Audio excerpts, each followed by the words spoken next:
साक्षात् परं ब्रह्म तस्मै श्री गुरवे नमः।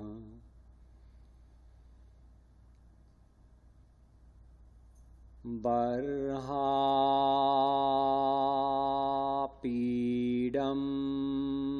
नटवरवपु कर्णयो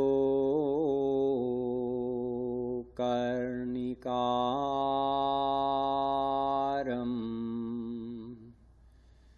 बिभ्रद्वासः कनककपिशं वैजयन्ती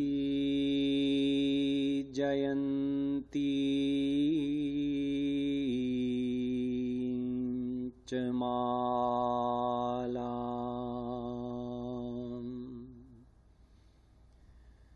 रन्ध्रान् वेणोरधरसुधया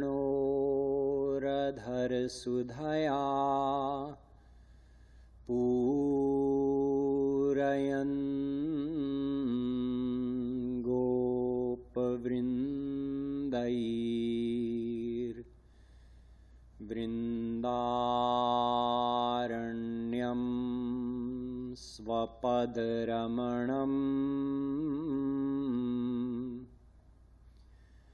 प्राविशद्गीतकीर्तिः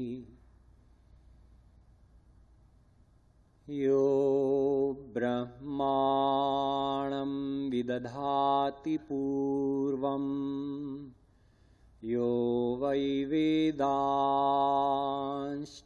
प्रणोति तस्मै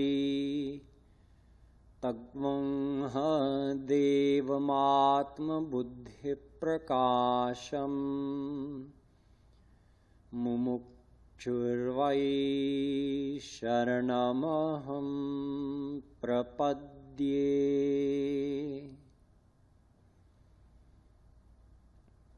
The divine souls will do a few minutes of Nam Sankirtan, so please do Roopdhyan as we chant God's divine name.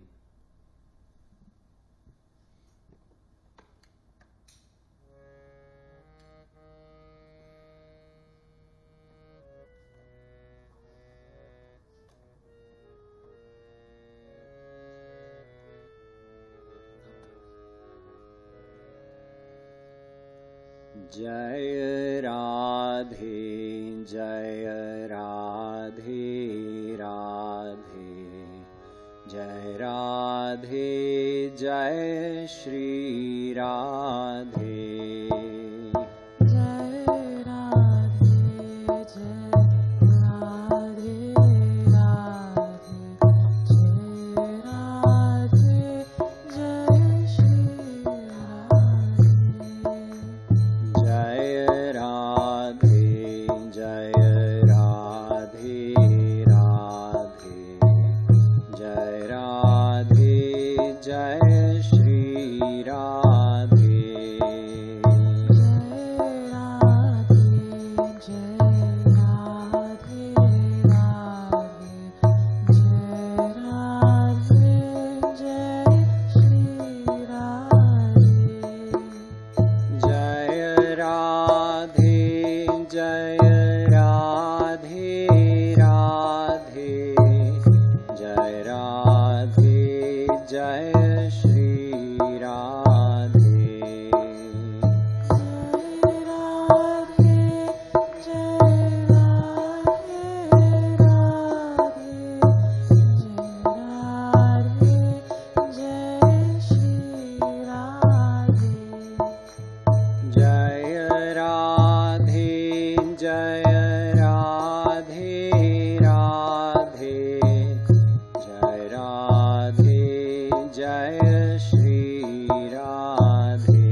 बोलो राधा रानी की।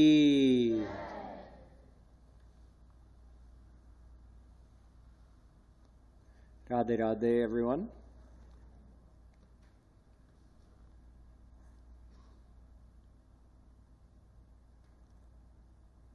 On the topic of Roopdhyan, we've been discussing a lot about how to use our senses, subtle sense of sight, subtle sense of hearing, subtle sense of touch, etc., to engage our mind in God.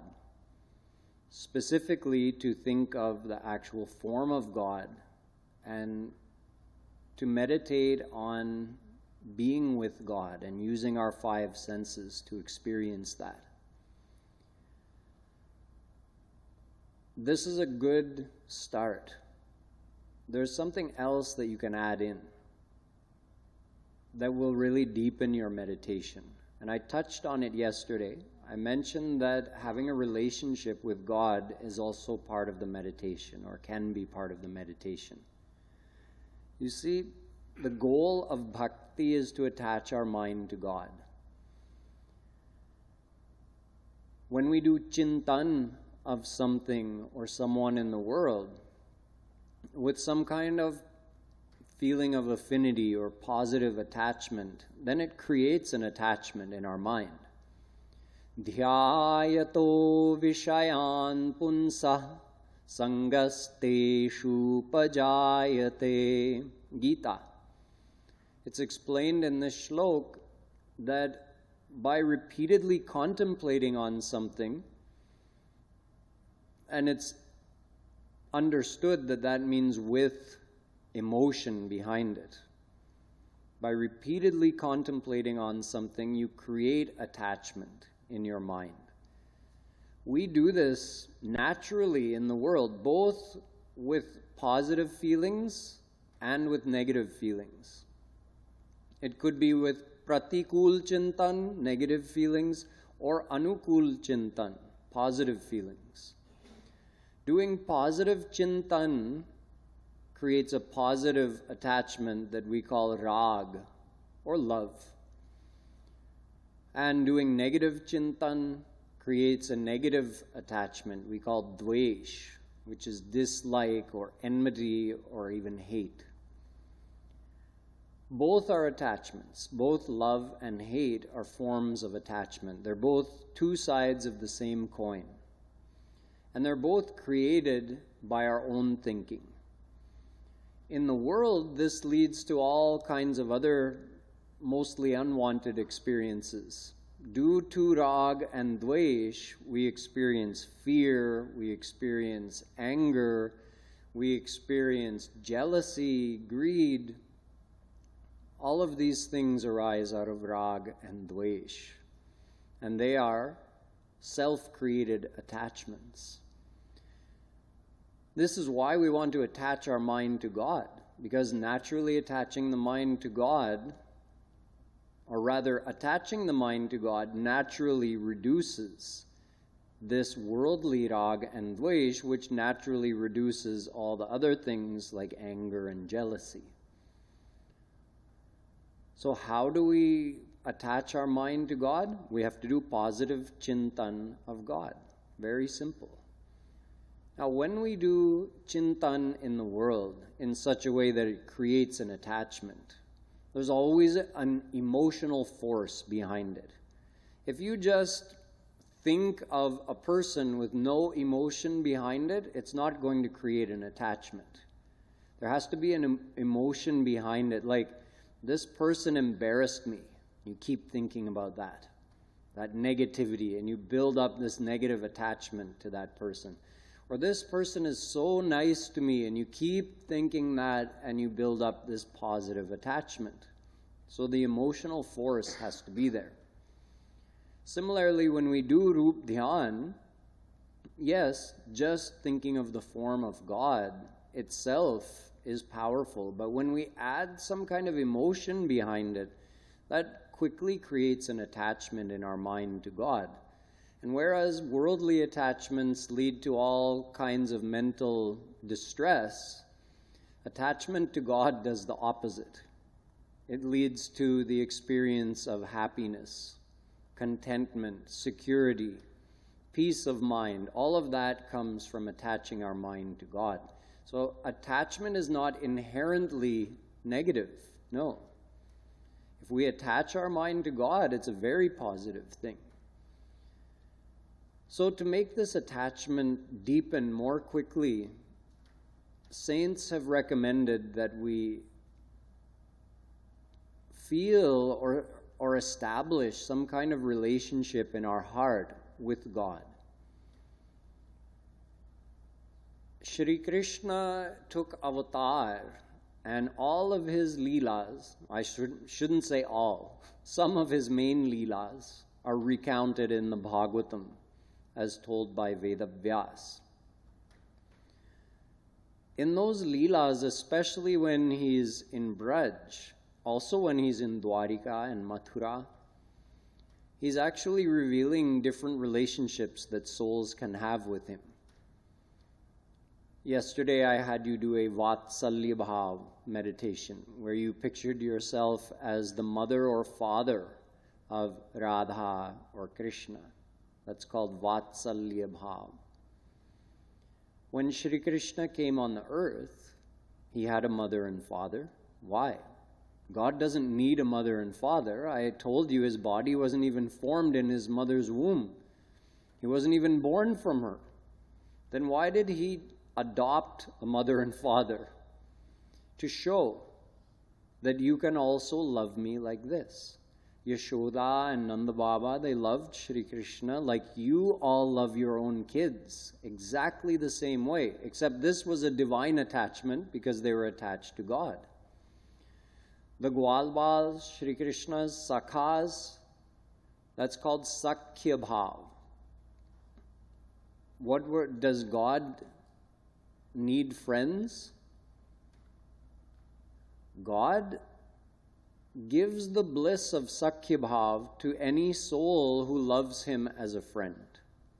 And interestingly enough, he also forgets about his godliness, both under the effect of his friend's love and under the effect of his parents' love.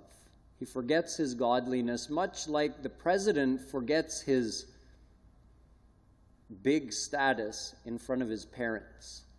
You think his parents treat him like the president? No. To them, he's always going to be their little boy.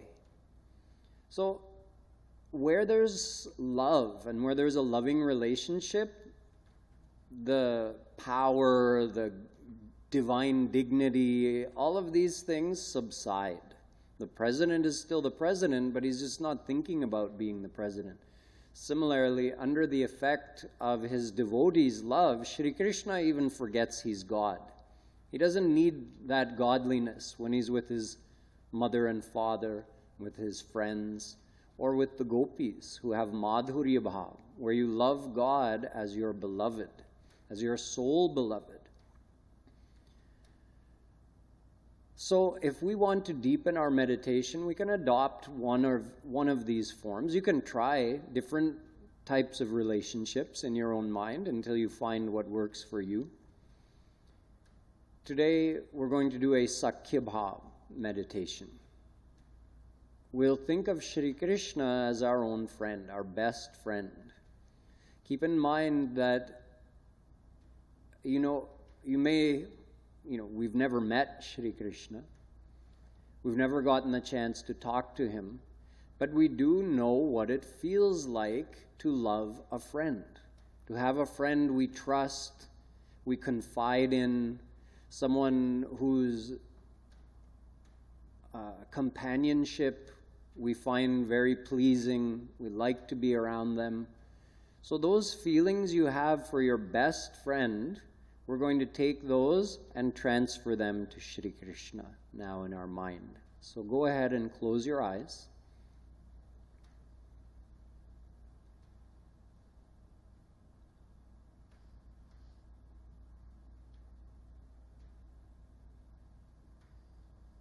And you can imagine yourself to be any age. You can imagine yourself to be the same age as Shri Krishna if you want, older, younger. You choose the age for both of you.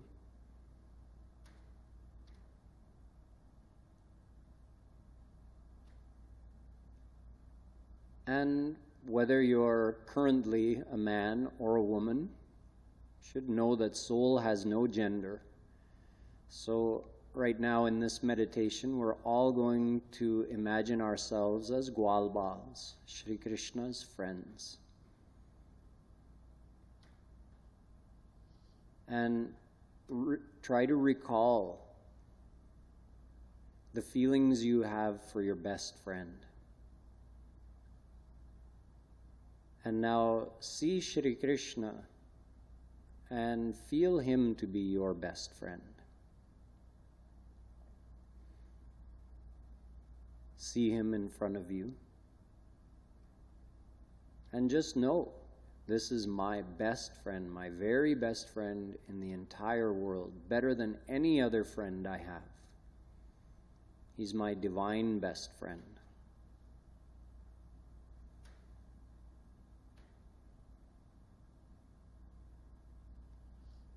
See yourself in Vrindavan with Shri Krishna. It's early morning, and you also being a Gwalbal, you have your family's cows. And all the other Gwalbals in the neighborhood have their family's cows. And now Shri Krishna is approaching. Your Kanha, your Kanhaiya. He's approaching with his family's cows, and you're all ready. It's early in the morning, just after breakfast. The sun is just coming up, and you're all gathering together and heading out for the day to graze your cows. Each of your mothers has packed you a lunch.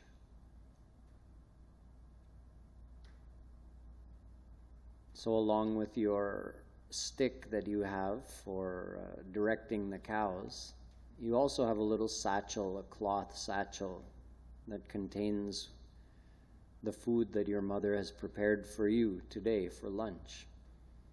And you head out, you join in the crowd, you're walking next to Shri Krishna, and there's hundreds and thousands of cows. You head out barefoot because Gopal always grazes the cows barefoot. And the ground of Vrindavan is very nice and soft. Where there's not grass, there's nice sandy paths to walk on. And you head out in search of nice, lush green grass for the cows to eat. As you walk, Shri Krishna pulls out his flute and brings it up to his mouth and begins to play a heart-captivating tune as everyone walks. The cows are listening intently to his playing, and you and all the Gwalbals are enjoying the sound of Krishna's sweet melody. Sometimes, as he plays his flute, he gets up ahead of everyone, and when you realize that Kanhaiya has gone so far ahead, then you and all the Gwalbals race to catch up to him, and you run as fast as you can to see who can be the first one to touch him. And you all reach him laughing. When you get out far enough, you get ready to choose a spot. You let the cows start grazing, and a few of the Gwalbals go and look after the cows, keep an eye on them as they're grazing. And the rest of you get to just spend the day with Krishna. So you have some games, like someone may snatch one of the food satchels of one of the Gwalbals and toss it to another Gwalbal. So he runs to get it and he quickly tosses it to someone else, and eventually you give it back to him.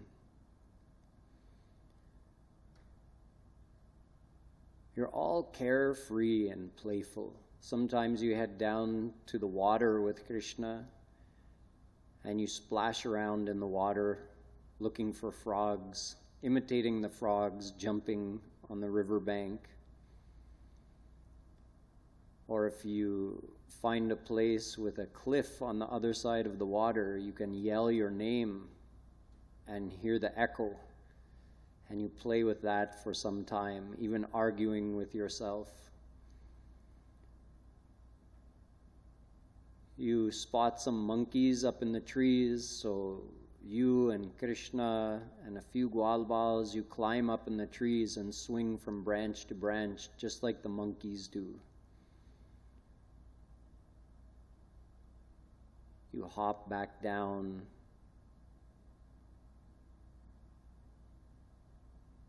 You can play tag with Krishna.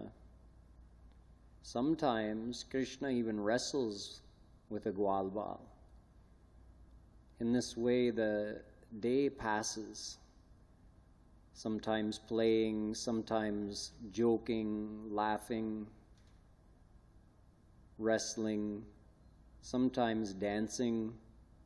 The Gwalbals also know how to play flute. So sometimes they'll play flute and Krishna will dance, or he'll play flute and someone else will dance. And sometimes, after so much playing, if Krishna gets a little tired, he may lay in the shade of a tree and maybe put his head in Balaram's lap. And you and some lucky Gwalbals get the chance to just gently press Krishna's feet and legs to comfort him as he's resting.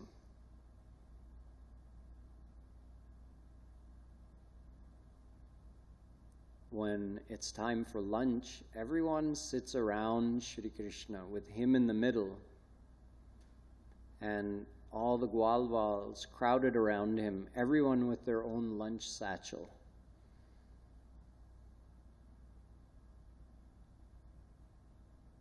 Shri Krishna opens his, you open yours, everybody else is opening theirs. And now a little commotion starts because everybody has something good and something different. So whatever is the best thing you have in your lunch, you want Krishna to taste it also. And there's so little formality. Being a friend of Krishna, you can joke with him, you can wrestle with him. In fact, some Gwalbals, after taking a taste of something and finding it so tasty, not even thinking that it's their jutan, they immediately offer it to Krishna. Hey, Kanha, this is so good, try this. And they put it in his mouth.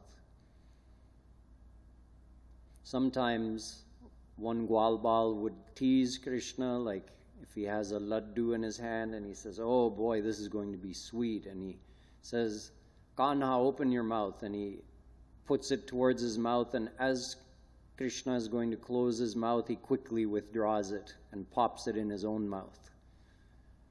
So in this way, very joyously, you're eating lunch with Krishna and sharing food with him, and he's sharing food with others.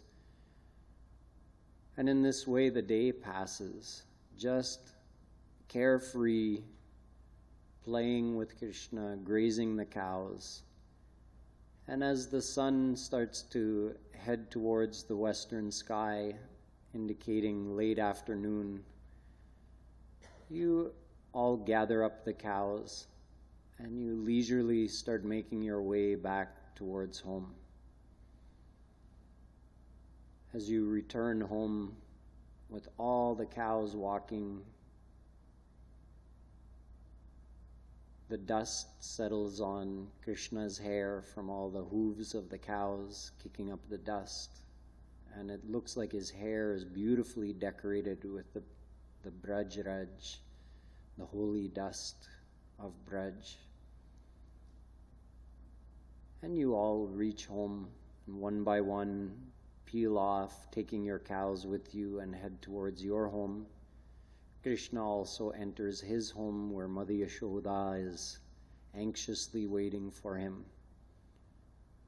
And you know that tomorrow you'll get to do the same thing all over again.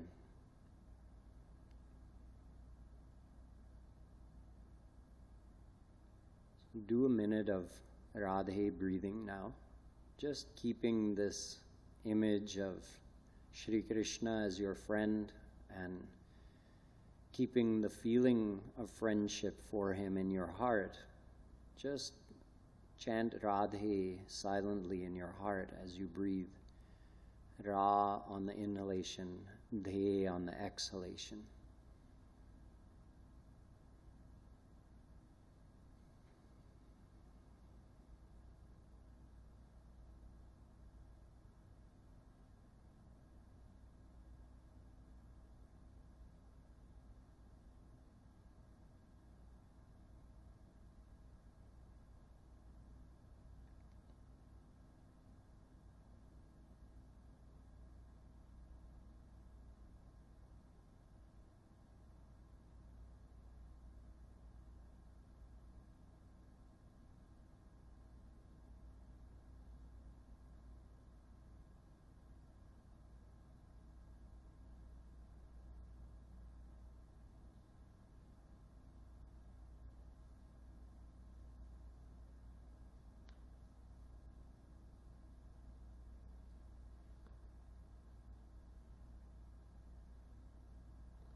When you're ready, you can open your eyes.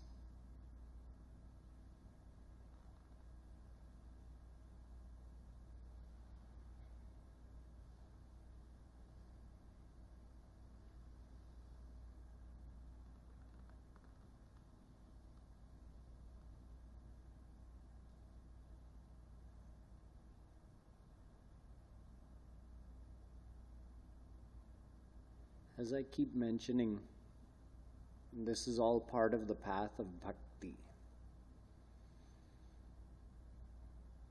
There are many paths described in our scriptures. They can all be classified into three main paths: devotion, knowledge, and action. Bhakti, Gyan, and Karma. The thing is, though, that without surrendering one's mind to God, no one can attain liberation from Maya or God realization. So the ultimate attainment is out of reach for anyone who tries to do it through their own effort without surrendering to God. So it means that bhakti is required for anyone, whether they be a tapasvi, jnani, karmi, no matter who they may be. Everyone has to surrender to God if they want the ultimate divine bliss.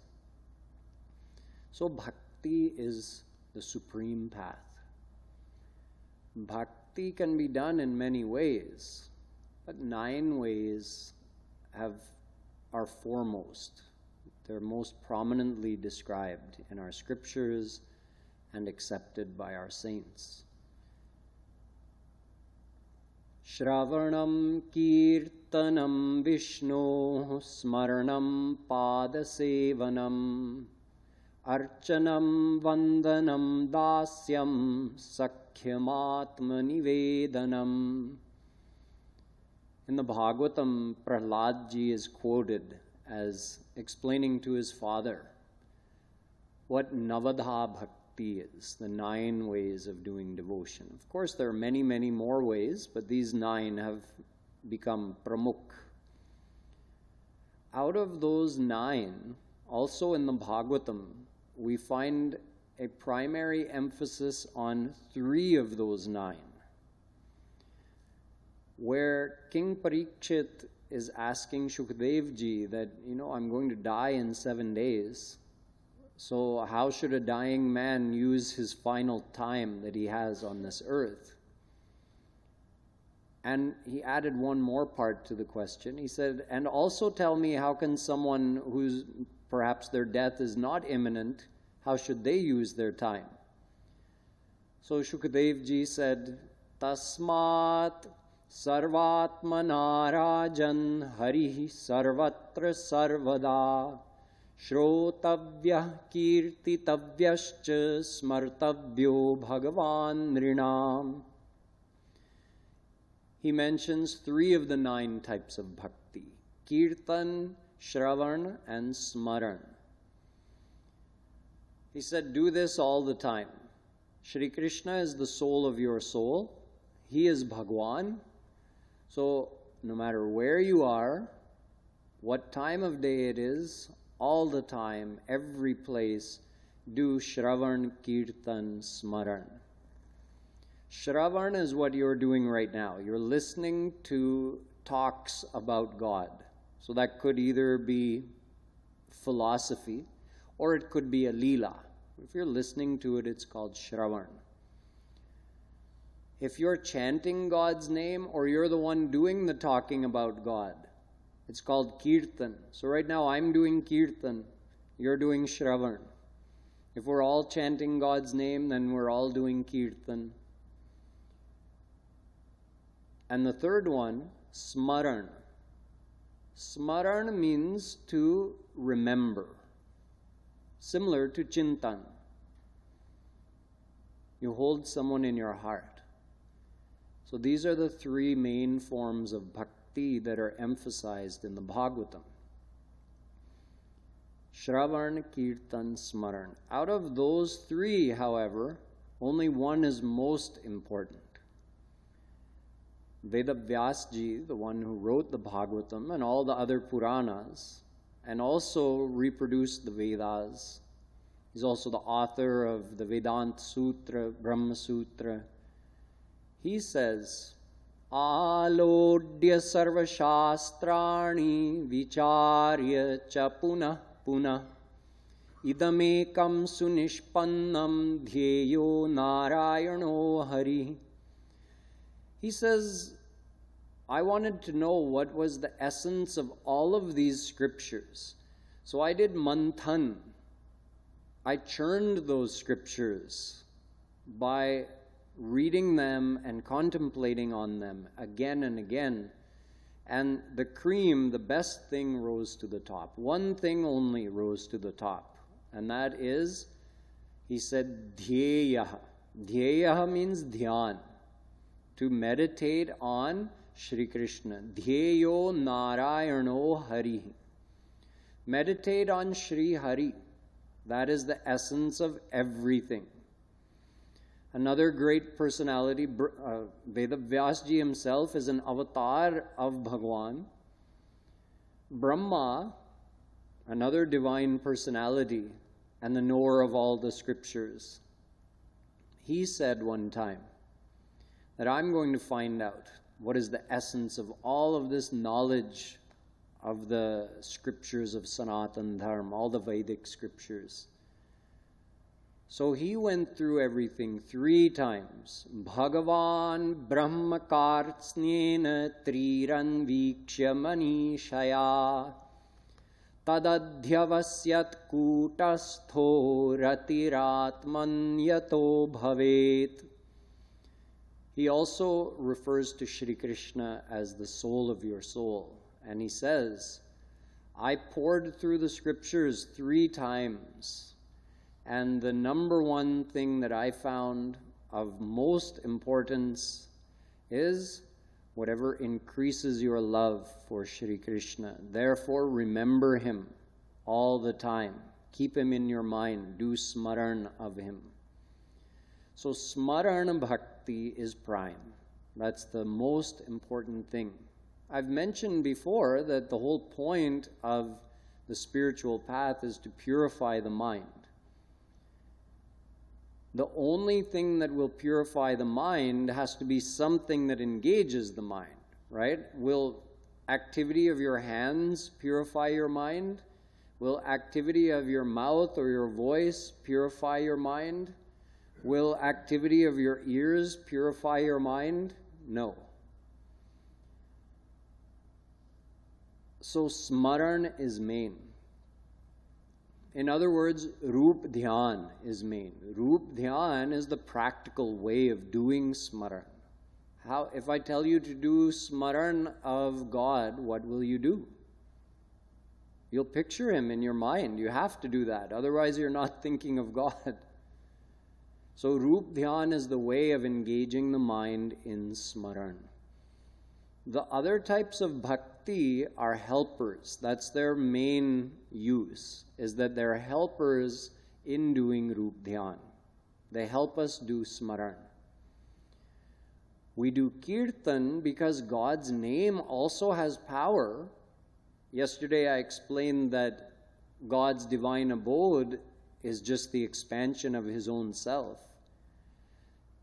Actually, His name is also one with Him. His name is not separate from Him. His name is not some name that we have assigned to Him. His name is divine and eternal, and in fact, you can just say God has represented Himself in the form of His name. So there's no difference in the power of Shri Krishna and the power of His name. Or as Jagat Guru Shri Kripaluji Maharaj always said, Shri Krishna apne naam mein baithe hain. He is in His name. Naam namakari bahudha nija sarva shaktis tatrarpita niyamitah smarane na bhava. Smarane na kala. Chaitanya Mahaprabhu ji says the same thing. Oh, Shri Krishna, you're so kind. You've put all of your power in your name and you haven't made any restrictions for time or place as far as remembering your name. However, he says, Nayanam galadashrudharaya vadanam gadgad Dara says Nayanam Jaladashrua. We need ashru. We need tears to come to our eyes when we take God's name. Why? Because it shouldn't be a mechanical repetition. That's only your mouth doing that. So smaran has to be there as well when we take the name. Nayanam galadashrudharaya vadanam gadgadruddhaya gira pulakair vachanam. Says, when will that time come? When taking your name, the hairs on my body will stand up. My throat will choke with emotion. My body will tremble in excitement, thinking of you. In other words, there has to be an emotion behind it, not just a dry repetition of your name.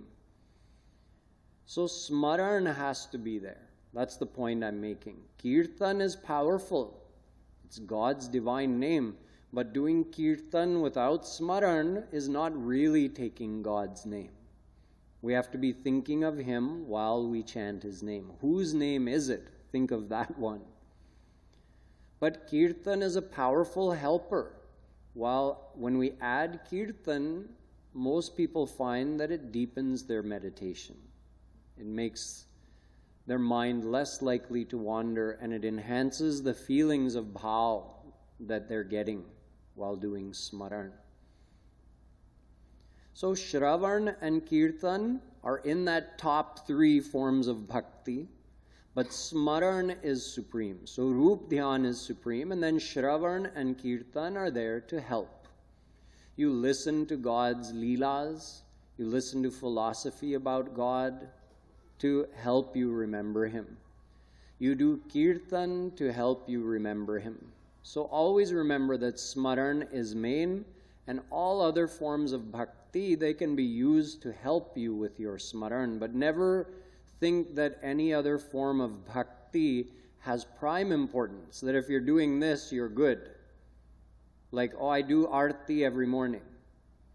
But if you do arti without doing smaran, it doesn't have nearly the same value. It doesn't have much value at all.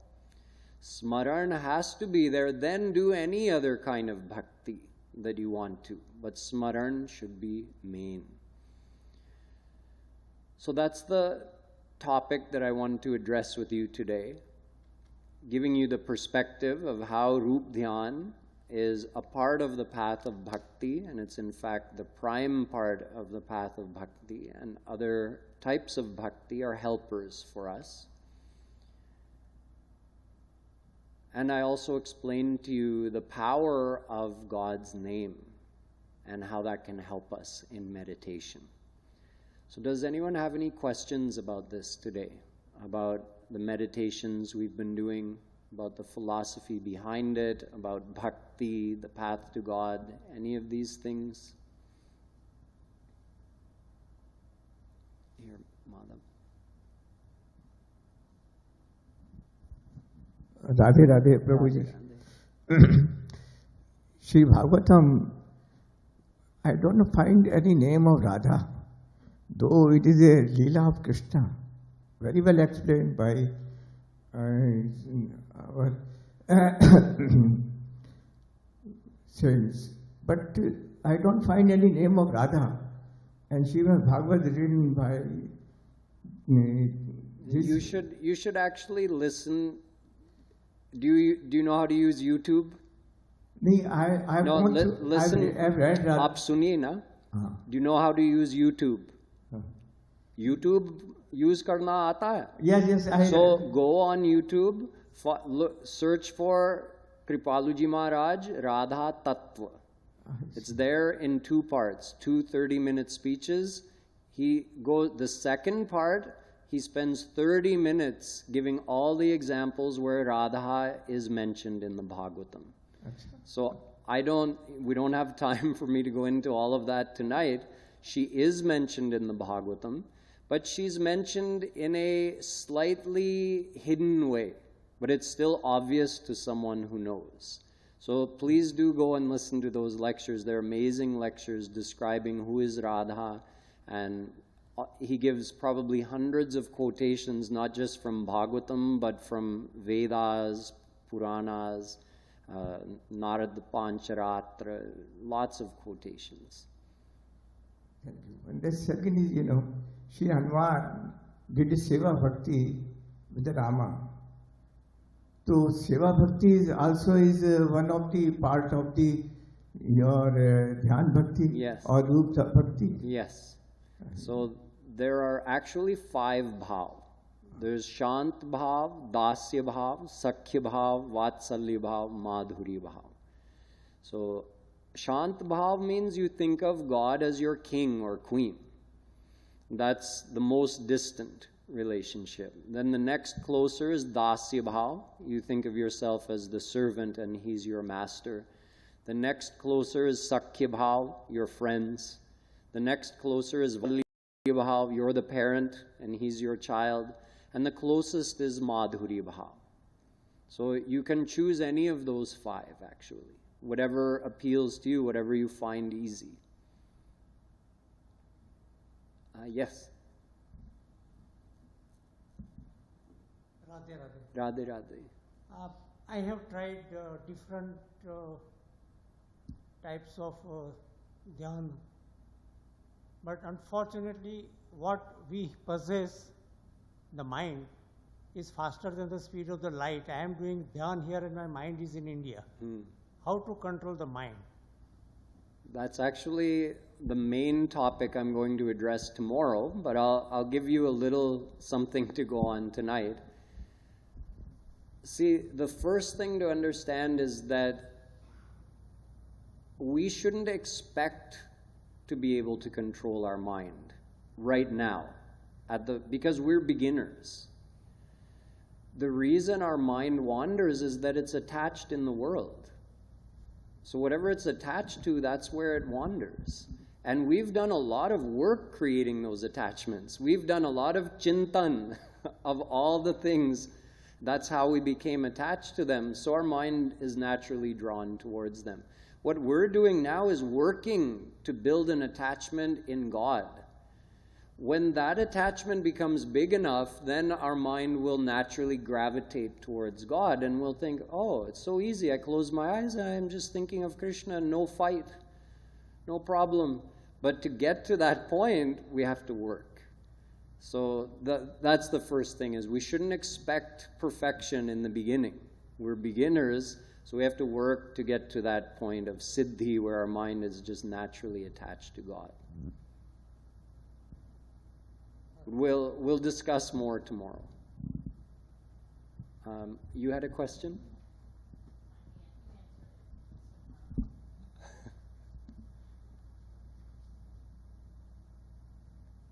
Any other questions? Are you coming tomorrow? Okay. Yes. सोते सोते ध्यान कर सकते हैं अगर जब नहीं उठ पाए और कुछ नहीं कर पाए, बहुत वीक हो गए, तो सोते सोते ऐसा जरूरी है कि बैठना है और ध्यान करने के लिए? मतलब लेटे लेटे? हाँ, सोते सोते कौन ध्यान लेटे करेगा? लेटे सोते सोते सोते सोते नहीं होता।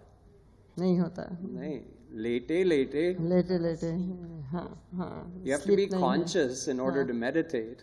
Otherwise, maybe, if you've created enough attachment to Shri Krishna, maybe you'll dream about him.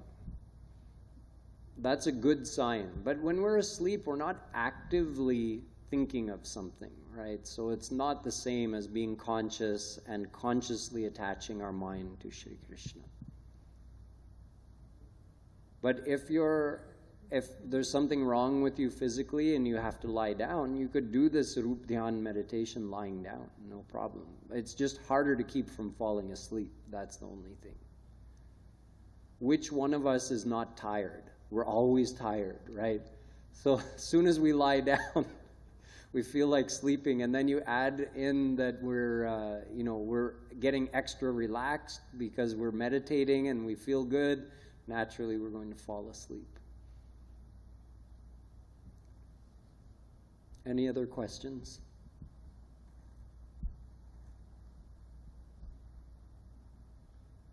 Yes.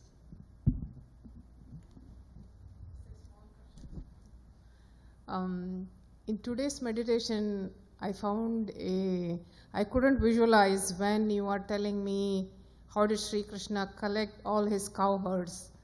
I know I visualized the dust and all those in his hair, but I did not visualize how did he collect all the cowherds. I'm glad you brought that up. The reason I'm glad is that you should never think there's something you have to do in meditation, or like there's a right way, like, oh, I couldn't visualize that, so I didn't do my meditation properly. There's no right and wrong in Roopdhyan.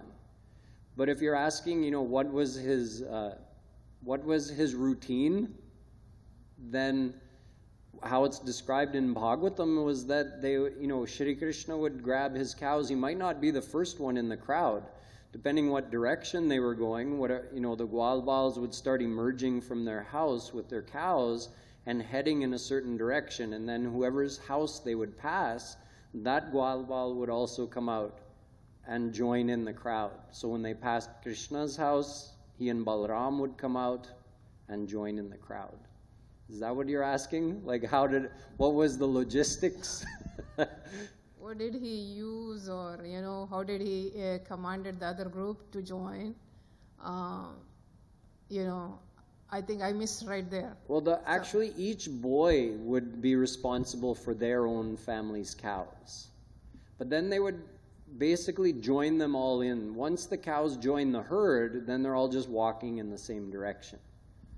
And for the whole day, the cows would stay in that big herd, because there's no sense in everybody working when they don't have to. Keep all the cows in a big herd, 3-4 boys look after the whole herd, the rest of them play. And then at the end of the day, they come all the way back, and each boy knows his cows. So separates them out and goes to his house. Or he calls them by name and they go.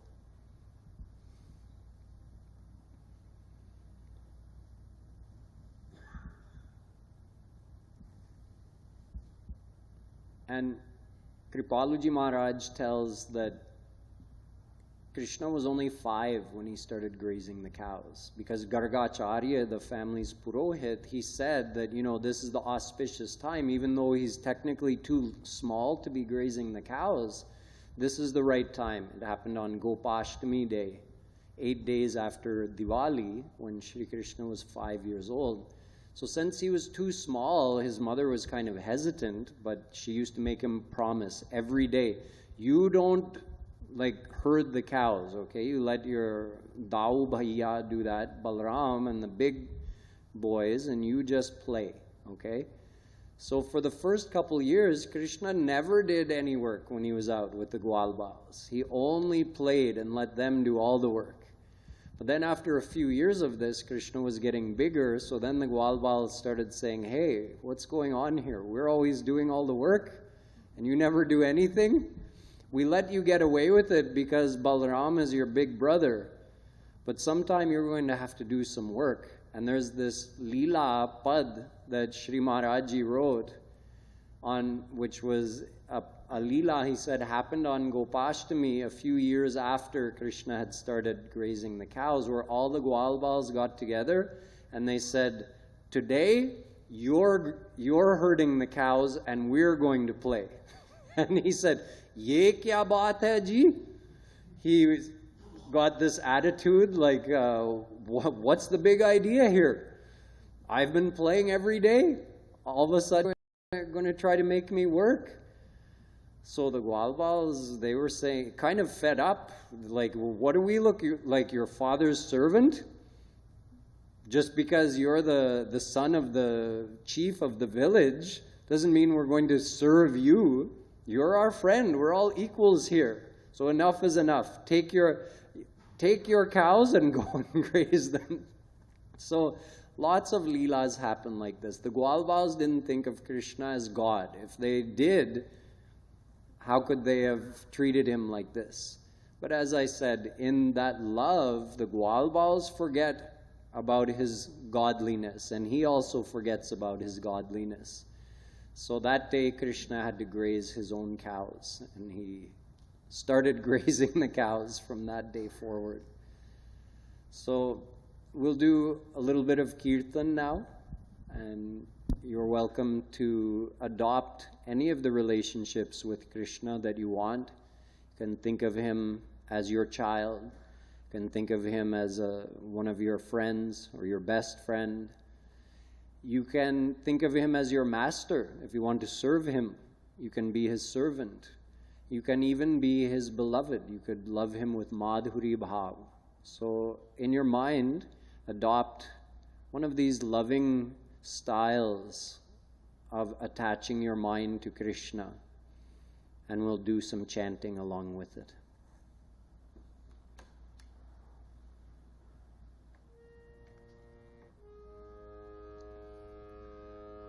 Radhe Govinda, Radhe Govinda, Radhe Govinda, Radhe Govinda, Radhe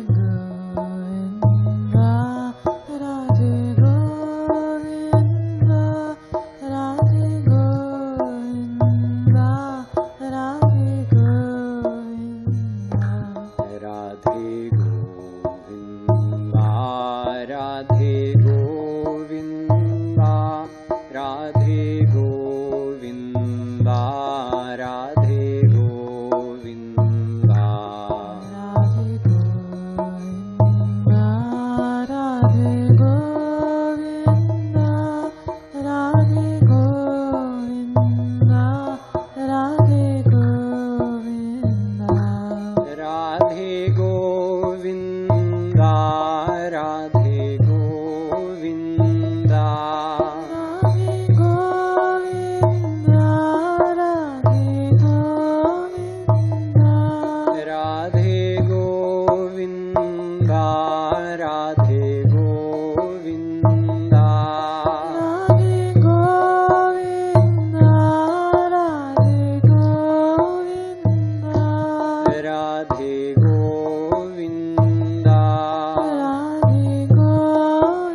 Radhe Govinda Radhe Govinda Radhe Govinda Radhe Govinda Radhe Govinda Radhe Govinda Radhe Govinda Radhe Govinda Radhe Govinda Radhe Govinda Radhe Govinda Radhe Govinda Radhe Govinda Radhe Govinda Radhe Govinda Radhe Govinda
Bihari लाल की, श्रीमद् सद्गुरु सरकार की जय। जय श्री राधे, जय जय श्री राधे, जय जय Shri Radhe.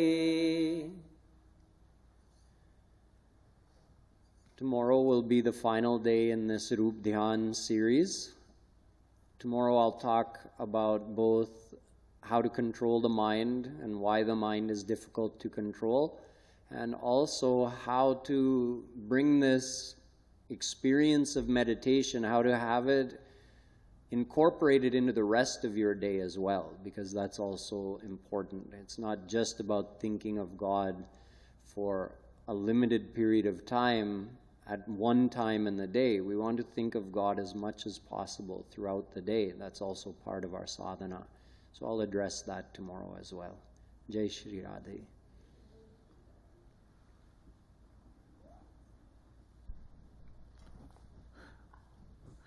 Radhe Radhe, please take Aarti.